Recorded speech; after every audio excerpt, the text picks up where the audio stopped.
بسم اللہ الرحمن الرحیم۔ شروع کرتا ہوں اللہ کے نام سے جو مہربان اور نہایت رحم کرنے والا ہے۔ آپ صلی اللہ علیہ وسلم نے وحی کے رک جانے کے زمانے کے حالات بیان فرماتے ہوئے کہا کہ ایک روز میں چلا جا رہا تھا کہ اچانک میں نے آسمان کی طرف ایک آواز سنائی اور میں نے اپنا سر آسمان کی طرف اٹھایا۔ دیکھتا ہوں کہ وہی فرشتہ جو میرے پاس غار حرا میں آیا تھا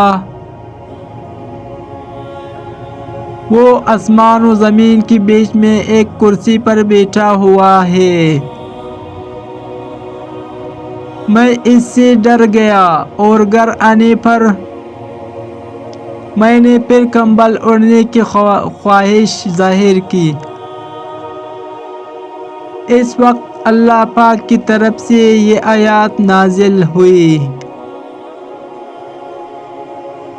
اے لحاف اوڑھ کر لیٹنے والے، اٹھ کھڑا ہو اور لوگوں کو عذاب الہی سے ڈرا اور اپنے رب کی بڑائی بیان کر اور اپنے کپڑوں کو صاف رکھ اور گندگی سے دور رہ۔ اس کے بعد وہی تیزی کے ساتھ پے در پے آنے لگی۔ اس حدیث کو یحییٰ بن بکیر کے علاوہ لیث بن سعد سے عبداللہ بن یوسف اور ابو صالح نے بھی روایت کیا ہے،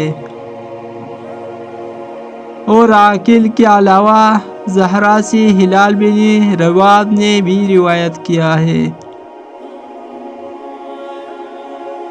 صحیح بخاری حدیث نمبر 4 کتاب وحی کے بیان میں۔